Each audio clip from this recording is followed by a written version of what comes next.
Mr. Moderator, Reverend Cleage, brothers and sisters, and friends, and I see some enemies.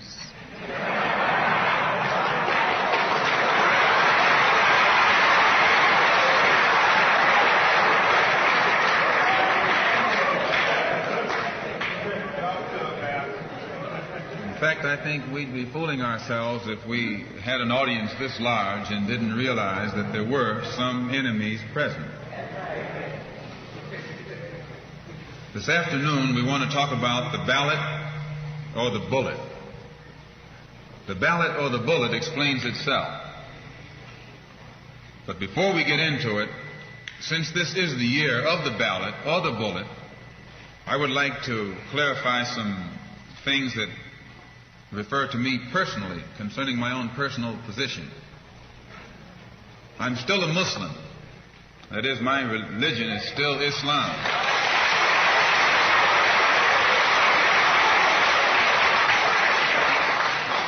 My religion is still Islam. I still credit Mr. Muhammad for what I know and what I am. He's the one who opened my eyes. And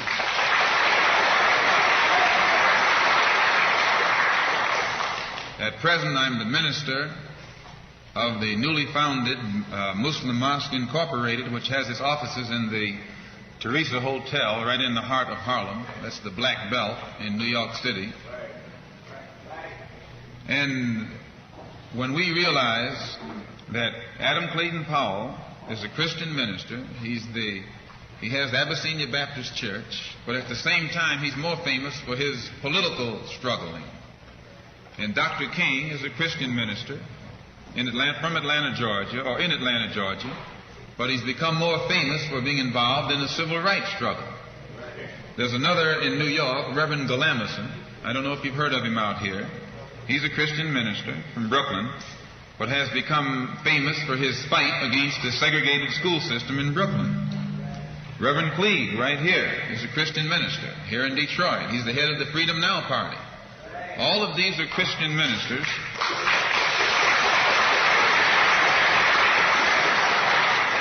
All of these are Christian ministers, but they don't come to us as Christian ministers. They come to us as fighters in some other category.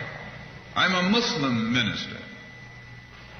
The same as they are Christian ministers, I'm a Muslim minister.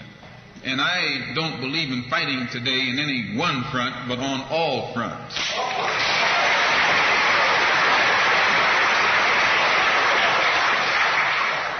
In fact, I'm a black nationalist freedom fighter.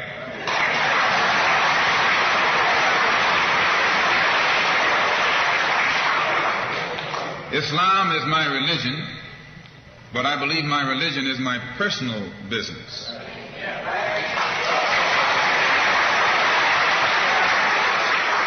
It governs my personal life, my personal morals.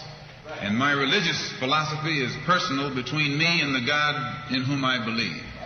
Just as the religious philosophy of these others is between them and the God in whom they believe. And this is best this way. Were we to come out here discussing religion, we'd have too many differences from the outstart, and we could never get together. So today, though Islam is my religious philosophy, my political, economic, and social philosophy is black nationalism. You and I...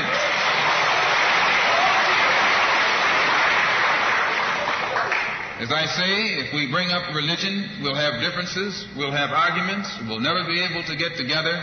But if we keep our religion at home, keep our religion in the closet, keep our religion between ourselves and our God, but when we come out here, we have a fight that's common to all of us against the enemy who is common to all of us.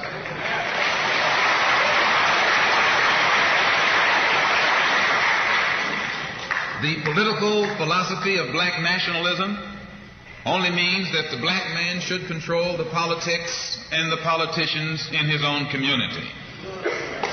The time when white people can come in our community and get us to vote for them so that they can be our political leaders and tell us what to do and what not to do is long gone.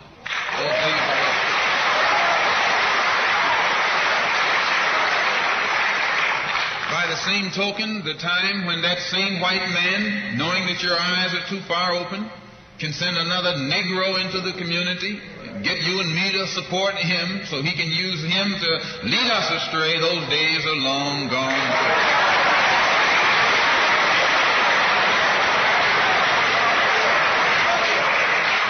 The political philosophy of black nationalism only means that if you and I are going to live in a black community, and that's where we're going to live, because as soon as you move into as soon as you move out of the black community into their community, it's mixed for a period of time, but they're gone, and you're right there all by yourself.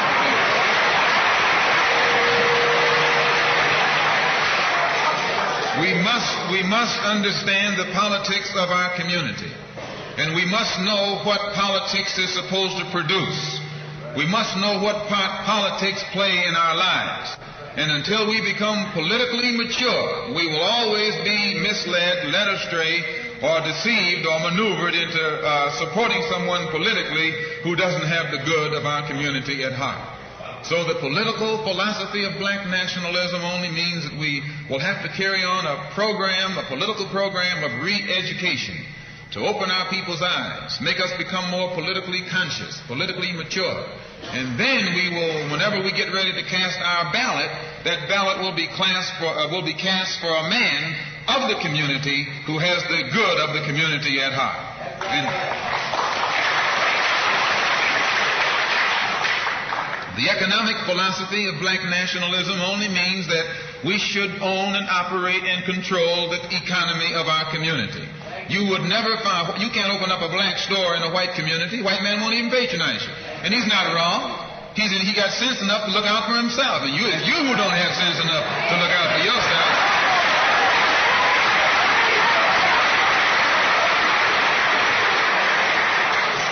The white man is too intelligent to let someone else come and gain control of the economy of his community. But you will let anybody come in and control the economy of your community, control the housing, control the education, control the jobs, control the businesses under the pretext that you want to integrate. No, you're out of your mind.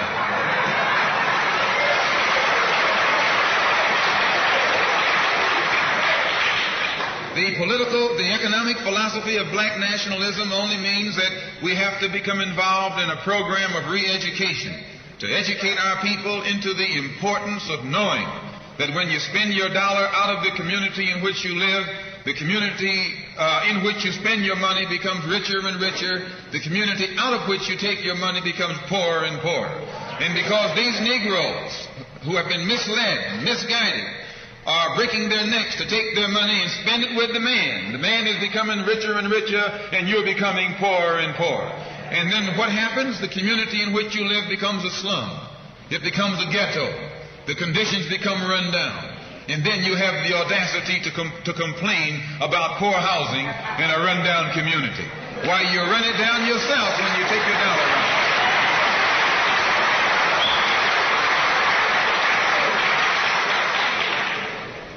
And you and I are in a double trap, because not only do we lose by taking our money someplace else and spending it, when we try and spend it in our own community, we're trapped because we haven't had sense enough to set up stores and control the businesses of our community.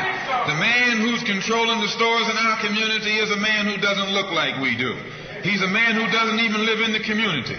So you and I, even when we try and spend our money in the block where we live or the area where we live, we're spending it with a man who, when the sun goes down, takes that basket full of money in another part of the town.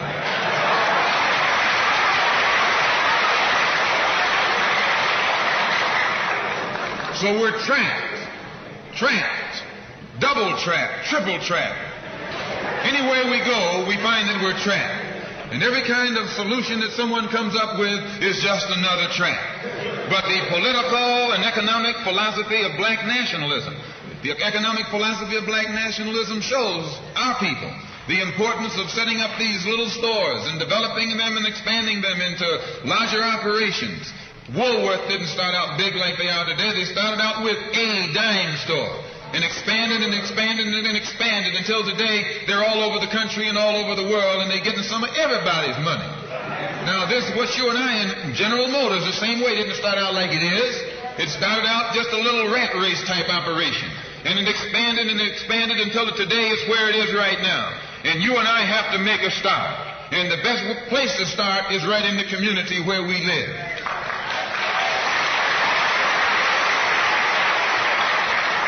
So our people not only have to be re-educated to the importance of supporting black business, but the black man himself has to be made aware of the importance of going into business. And once you and I go into business, we own and operate at least the businesses in our community. What we will be doing is developing a situation wherein we will actually be able to create employment for the people in the community. And once you can create some employment in the community where you live, it will eliminate the necessity of you and me having to act ignorantly and disgracefully, boycotting and picketing some cracker someplace else, trying to beg him for a job.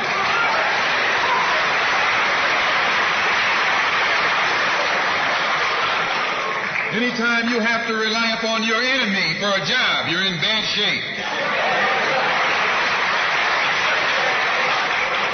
And he is your enemy.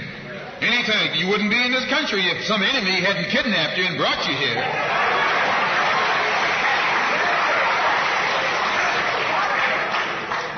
On the other hand, some of you think you came here on the Mayflower.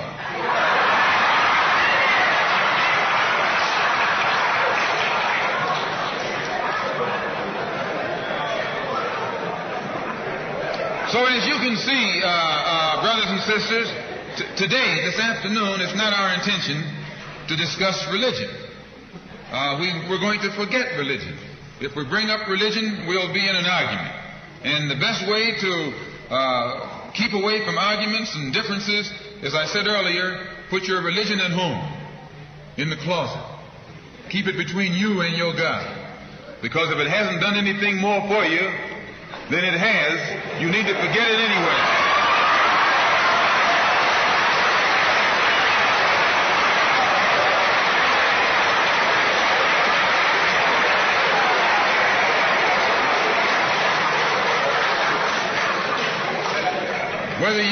Whether you are a Christian or a Muslim or a nationalist, we all have the same problem. They don't hang you because you're a Baptist, they hang you because you're black.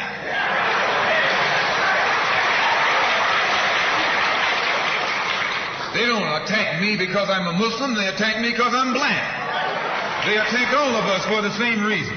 All of us catch hell from the same enemy. We're all in the same bag, in the same boat. We suffer political oppression, economic exploitation, and social degradation. All of them from the same enemy. The government has failed us. You can't deny that. Anytime you live in the 20th century, 1964, and you walking around here singing, "We shall overcome," the government has failed.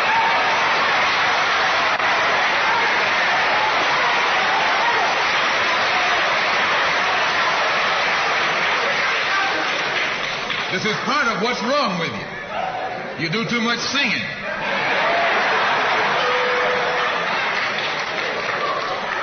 Today it's time to stop singing and start swinging.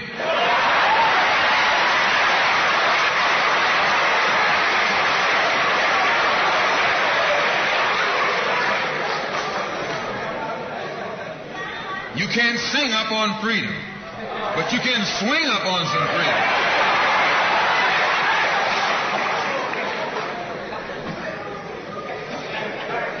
Cassius Clay can sing, but singing didn't help him to become the heavyweight champion of the world. Swinging helped him.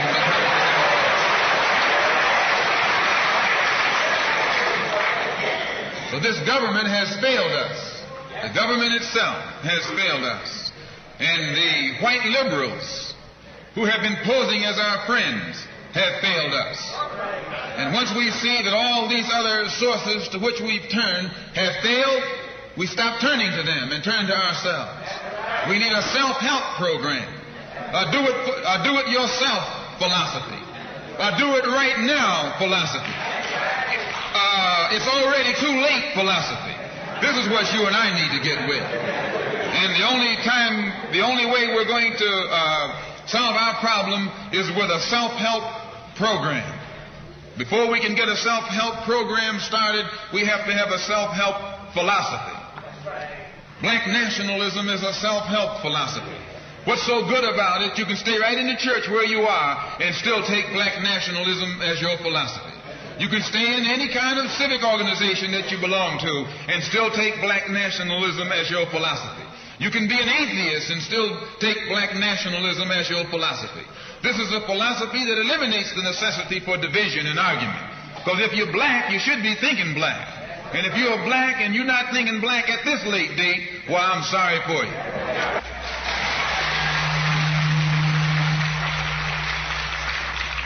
Once you change your philosophy, you change your thought pattern. Once you change your thought pattern, you change your attitude. Once you change your attitude, it changes your behavior pattern. And then you go on into some action. As long as you got a sit-down philosophy, you'll have a sit-down thought pattern. And as long as you think that old sit-down thought, you'll be in some kind of sit-down action. They'll have you sitting in everywhere. It's not so good to refer to what you're going to do as a sit-in. That right there castrates you. Right there it brings you down. What goes with it? Think of the image of someone sitting. An old woman can sit. An old man can sit. A chump can sit. A coward can sit. Anything can sit. Well, you and I have been sitting long enough, and it's time today for us to start doing some standing and some fighting to back that up.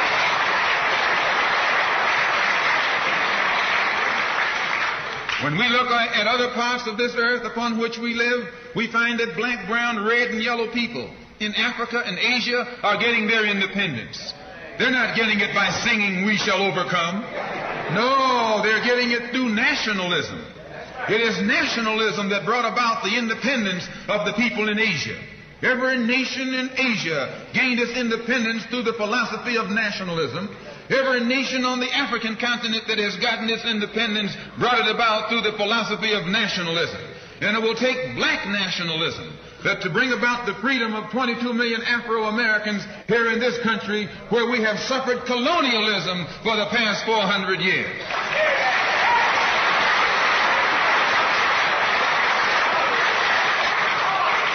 America is just as much a colonial power as England ever was. America is just as much a colonial power as France ever was. In fact, America is more so a colonial power than they, because she's a hypocritical colonial power behind it.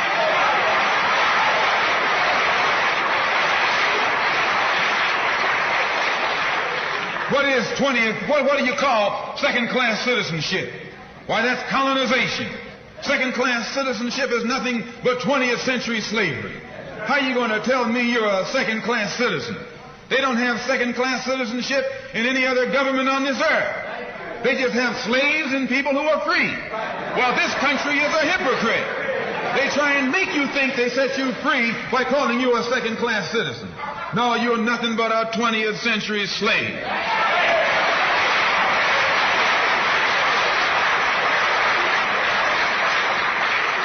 Just as it took nationalism to remove colonialism from Asia and Africa, it'll take black nationalism today to remove colonialism from the backs and the minds of 22 million Afro-Americans here in this country.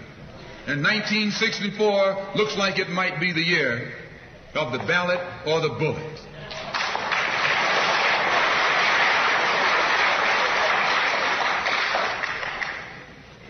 Why does it look like it might be the year of the ballot or the bullet?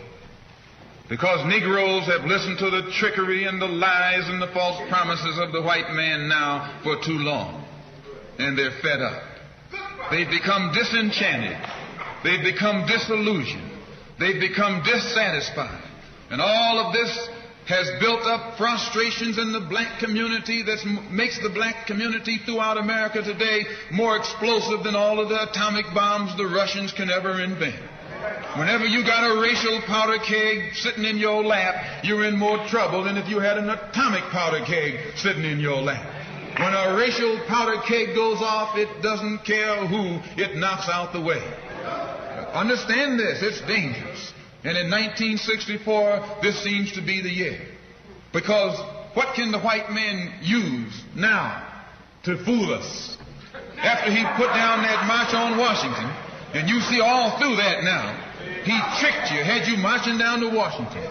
Yes, had you marching back and forth between the feet of a dead man named Lincoln and another dead man named George Washington, singing "We Shall Overcome."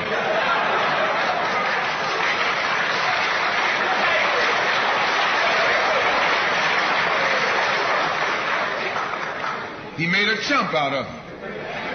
He made a fool out of you. He made you think you were going somewhere, and you end up going nowhere but between Lincoln and Washington. So today our people are disillusioned. They've become disenchanted. They've become dissatisfied. And in their frustrations they want action. You'll see this young black man, this new generation, asking for the ballot or the book. That old Uncle Tom action is outdated. The young generation don't want to hear anything about the odds are against us. What do we care about odds?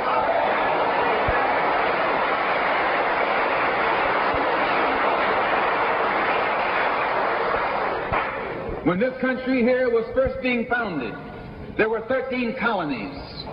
The whites were colonized. They were fed up with this taxation without representation. So some of them stood up and said, liberty or death. Though I went to a white school over here in Mason, Michigan, the white man made the mistake of letting me read his history books. He made the mistake of teaching me that Patrick Henry was a patriot and George Washington wasn't nothing nonviolent about old Pat or George Washington. Liberty or death was what brought about the freedom of whites in this country from the English.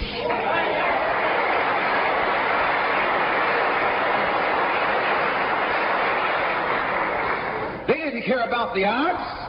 Why, they faced the wrath of the entire British Empire. And in those days, they used to say that the British Empire was so vast and so powerful when the sun would never set on it. This is how big it was. Yet these 13 little scrawny states, tired of taxation without representation, tired of being exploited and oppressed and degraded, told that big British Empire, liberty or death. And here you have 22 million Afro-American black people today catching more hell than Patrick Henry ever saw.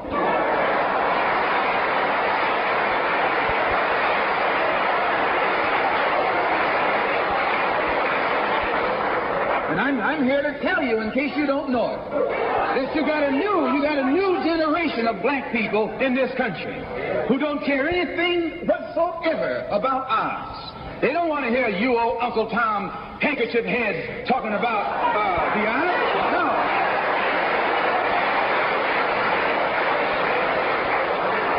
This is a new generation. If they're going to draft these young black men and send them over to Korea or South Vietnam to face 800 million Chinese,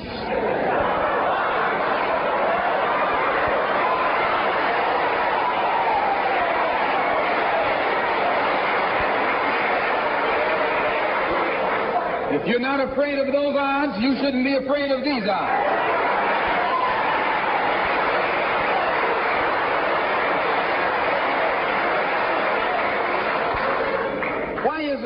Why does this loom to be such an explosive political year? Because this is the year of politics.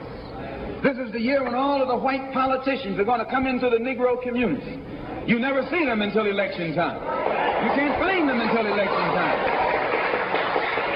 They're going to come in with false promises. And as they make these false promises, they're going to feed our frustrations. And this will only serve to make matters worse. I'm no politician. I'm not even a student of politics. I'm not a Republican, nor a Democrat, nor an American, and got sense enough to know it.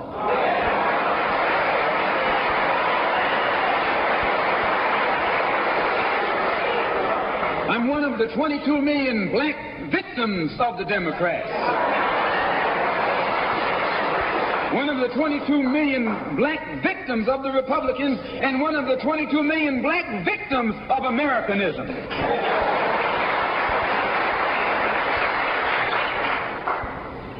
And when I speak, I don't speak as a Democrat or a Republican. I speak as a victim of America's so-called democracy. You and I have never seen democracy. All we've seen is hypocrisy.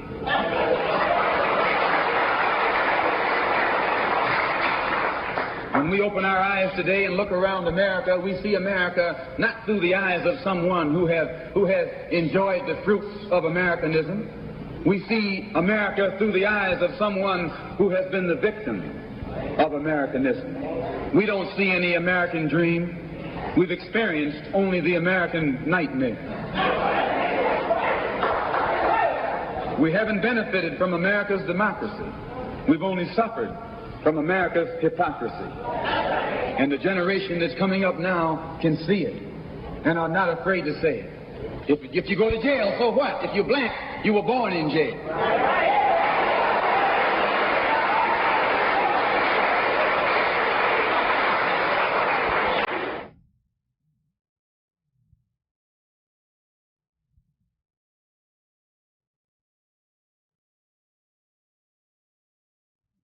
You're sorry.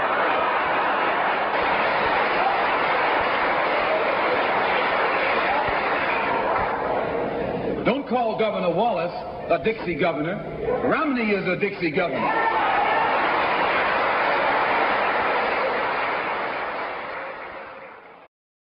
$22 million black victims of Americanism are waking up, and they're gaining a new political consciousness, becoming politically mature. And as they develop this political maturity, they're able to see the recent trends in these political elections. They see that the whites are so evenly divided that every time they vote, the race is so close they have to go back and count the votes all over again. And which means that any block, any minority that has a block of votes that stick together is in a strategic position. Either way you go, that's who gets it. You're in a position to determine who'll go to the White House and who'll stay in the doghouse. You're the one who has that power. You can keep Johnson in Washington, D.C., or you can send him back to his Texas cotton patch.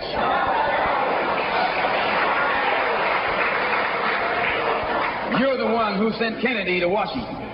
You're the one who put the present Democratic administration in Washington, D.C. The whites were evenly divided. It was the fact that you threw 80% of your votes behind the Democrats that put the Democrats in the White House. When you see this, you can see that the Negro vote is the key factor. And despite the fact that you are in a position to be the determining factor, what do you get out of it? The Democrats have been in Washington, D.C. only because of the Negro vote. They've been down there 4 years. And all other legislation they wanted to bring up, they brought it up and gotten it out of the way, and now they bring up you. And now they bring up you. You put them first and they put you last. Because you're a chump.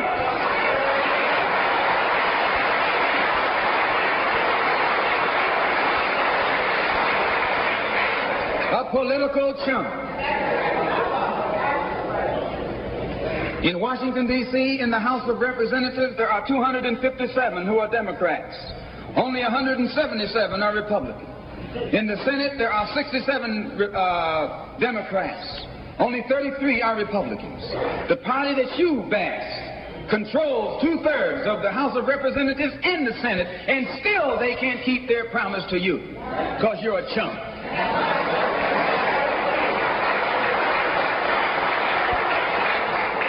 Anytime you throw your weight behind a political party that controls 2/3 of the government, and that party can't keep the promise that it made to you during election time, and you're dumb enough to walk around continuing to identify yourself with that party, you're not only a chump, but you're a traitor to your race.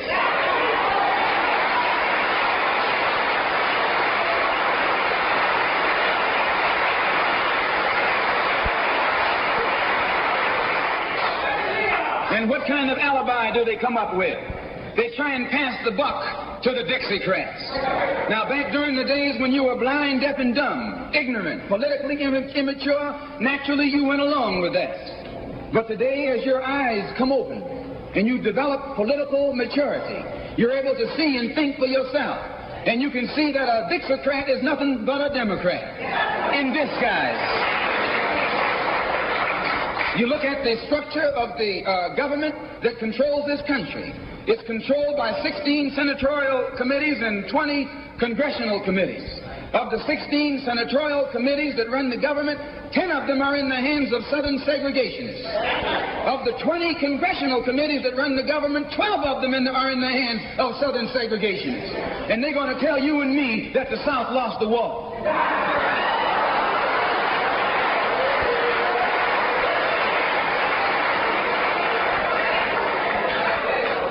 Today are in the hands of a government of segregationists, racists, white supremacists, who belong to the Democratic Party but disguise themselves as Dixiecrats. A Dixiecrat is nothing but a Democrat. Whoever runs the Democrats is also the father of the Dixiecrats, and the father of all of them is sitting in the White House.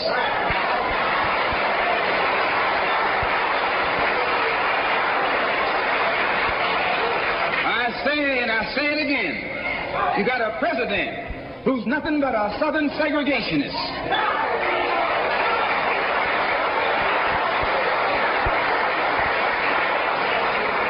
From the state of Texas. They'll lynch you in Texas as quick as they'll lynch you in Mississippi. Only in Texas, they lynch you with a Texas accent. In Mississippi, they lynch you with a Mississippi accent. And the first thing the cracker does when he comes in power, he takes all the Negro leaders and invites them for coffee to show that he's all right. And those Uncle Toms can't pass up the coffee.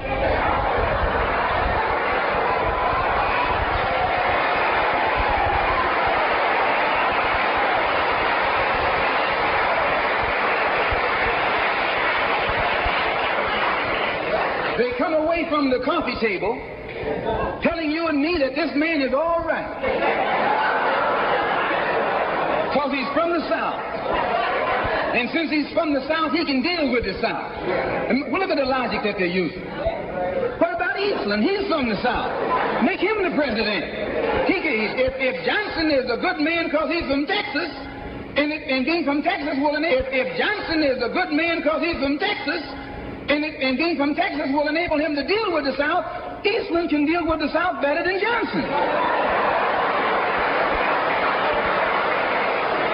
Oh, I say, you've been misled. You've been had. You've been took.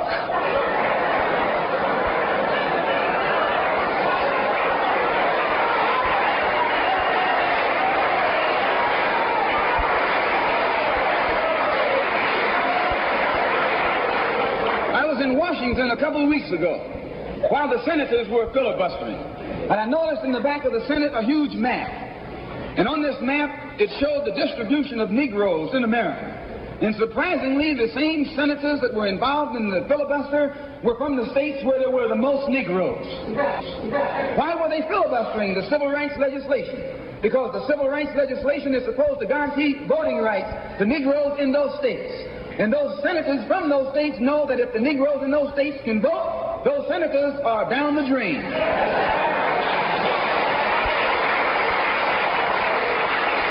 The representatives of those states go down the drain. And in the Constitution of this country, it has a stipulation wherein whenever the voting rights of people in a certain district are violated, then the representative who's from that particular district, according to the Constitution, is supposed to be expelled from the Congress. Now, if this particular aspect of the Constitution was enforced, why, you wouldn't have a cracker in Washington, D.C.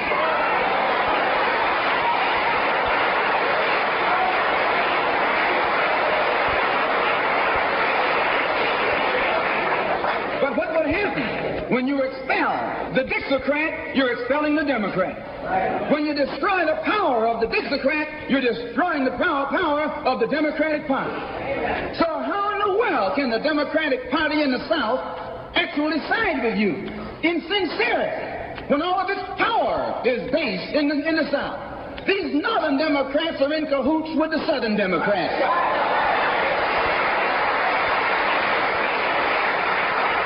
They're playing a giant con game, a political con game. You know how it goes. One of them comes to you and make believe he's for you, and he's in cahoots with the other one that's not for you. Why? Because neither one of them is for you. But they got to make you go with one of them or the other. So this is a con game, and this is what they've been doing with you and me all these years.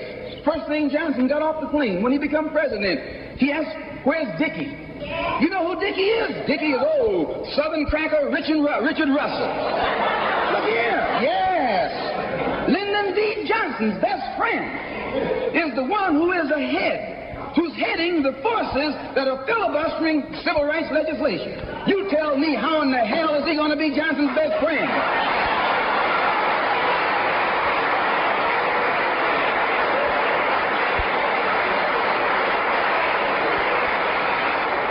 Johnson be his friend and your friend too? No, that man is too tricky, especially if his friend is still old Dickie.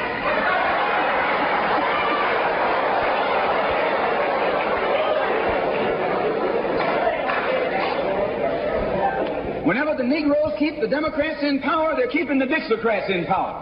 This is true. A vote for a Democrat is nothing but a vote for a Dixiecrat. I know you don't like me saying that, but the kind of person who come here to say what you like. I'm going to tell you the truth whether you like it or not.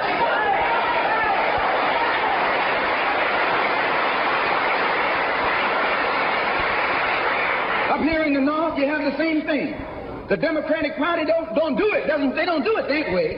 They got a thing that they call gerrymandering. They maneuver you out of power. Even though you can vote, they fix it so you're voting for nobody. They got you going and coming. In the South, they're outright political wolves.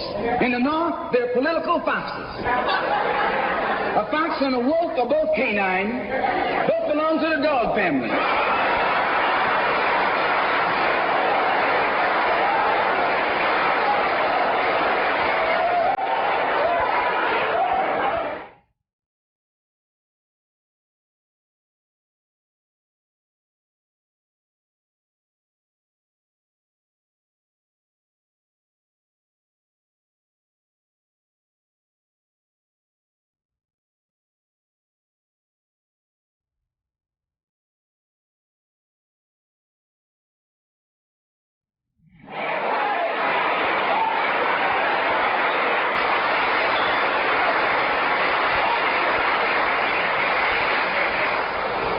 America today finds herself in a unique situation. Historically, revolutions are bloody. Oh, yes, they are. They have never had a bloodless revolution or a nonviolent revolution. That don't happen even in Hollywood.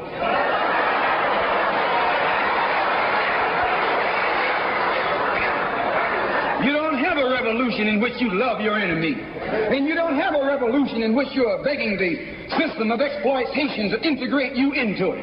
Revolutions overturn systems. Revolutions destroy systems. A revolution is bloody.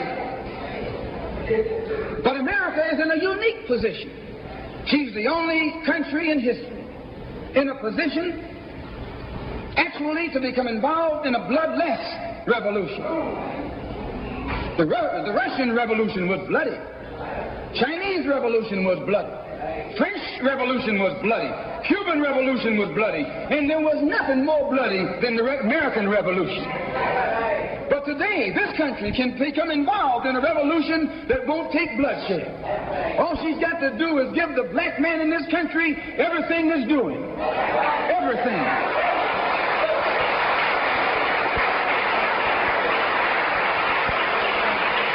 I hope that the white man can see this.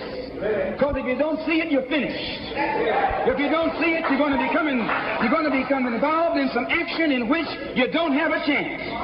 And we don't care anything about your atomic bomb. It's useless.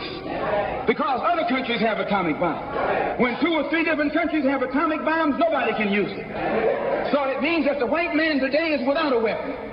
If you want some action, you got to come on down to earth. And there's more black people on earth than there are white people on earth.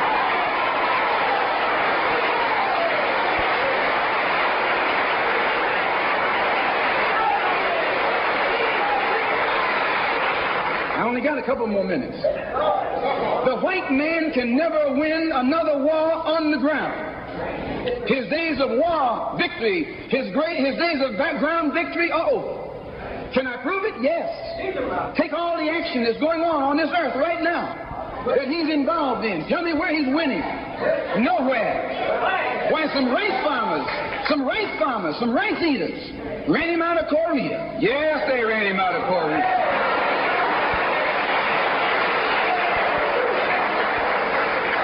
Rice eaters with nothing but gym shoes and a rifle and a bowl of rice. Took him and his tanks and his napalm and all that other action he's supposed to have and ran him across the Yalu. Why? Because the day that he can win on the ground is past. Up in French Indochina, those little peasants, rice growers, took on the might of the French army and ran all the Frenchmen. You remember Dien Bien Phu? No.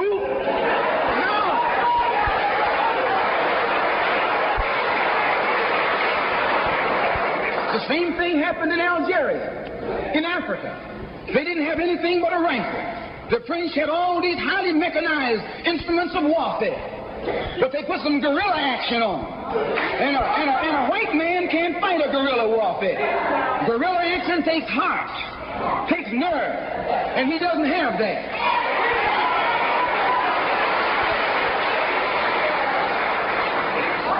He's brave when he's got tanks. He's brave when he's got planes. He's brave when he's got bombs. He's brave when he got a whole lot of company along with him. But you take that little man from Africa and Asia, turn him loose in the woods with a blade.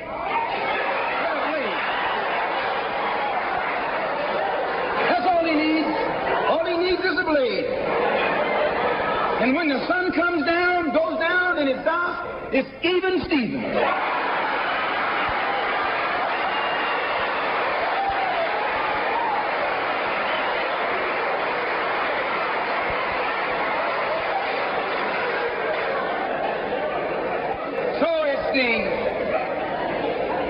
It's the ballot or the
So those of us whose political and economic and social philosophy is black nationalism have become involved in the civil rights struggle. We have injected ourselves into the civil rights struggle, and we intend to expand it from the level of civil rights to the level of human rights. As long as you fight it on the level of civil rights, you're under Uncle Sam's jurisdiction. You're going to his court expecting him to correct the problem. He created the problem. He's the criminal. You don't take your case to the criminal, you take your criminal to court.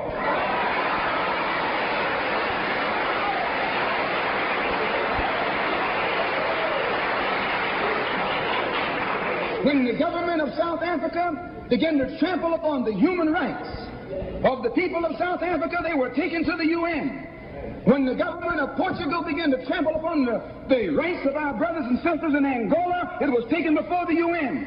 Why, even the white man took the Hungarian question to the UN, and just this week, Chief Justice Goldberg was crying over 3 million Jews in Russia about their human rights, charging Russia with violating the UN Charter because of its mistreatment of the human rights of Jews in Russia. Now you tell me, how can the plight of everybody on this earth reach the halls of the United Nations, and you have 22 million Afro-Americans whose churches are being bombed, whose little girls are being murdered, whose leaders are being shot down in broad daylight? Now you tell me why the leaders of this struggle have never taken it before the United Nations.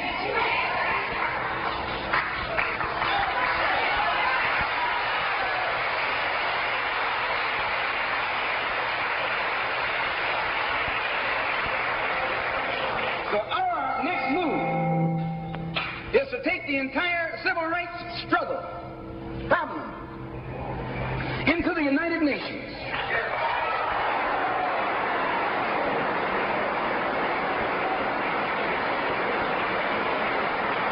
And let the world see that Uncle Sam is guilty of violating the human rights of 22 million Afro and still has the audacity or the nerve to stand up and represent himself as the leader of the free world.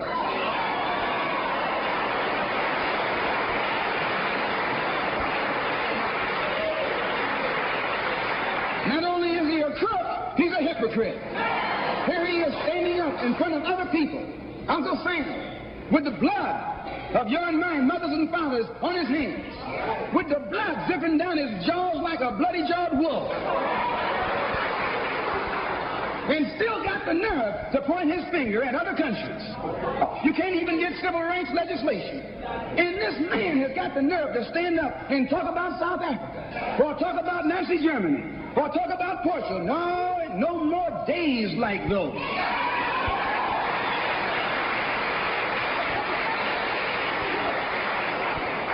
So I say in my conclusion, the only way we're going to solve it, we got to unite in unity and harmony. And black nationalism is the key. How are we going to overcome the tendency to be at each other's throats that always exists in our neighborhood? And the reason this tendency exists, the strategy of the white man has always been divide and conquer. He keeps us divided in order to conquer us. He tells you, I'm for separation and you for integration, and keep us fighting with each other. No, I'm not for separation and you're not for integration. What you and I are for is freedom.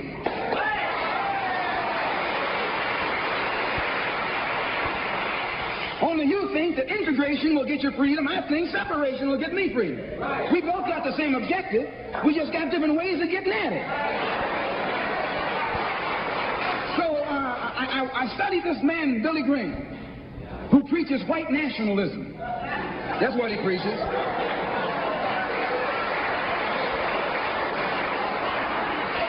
I say that's what he preaches. The whole church structure in this country is white nationalism. You go inside a white church, that's what they're preaching, white nationalism. They got Jesus white, Mary white, God white, everybody white. That's white nationalism.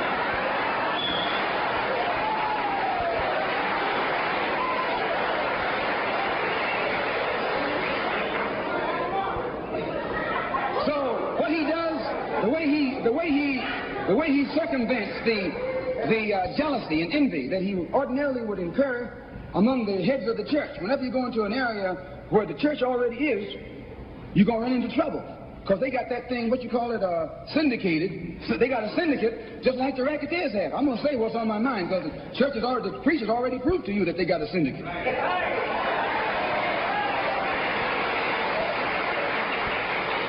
And when you're out in the rackets, whenever you're getting in another man's territory, you know, they gang up on you.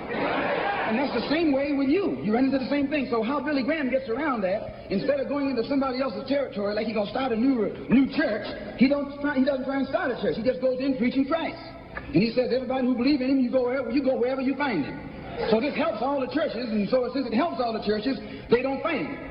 Well, we're going to do the same thing, only our gospel is black nationalism.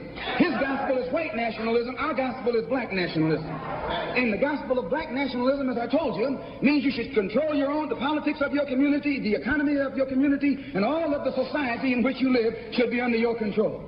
And once you feel that this philosophy will solve your problem, go join any church where that's preached.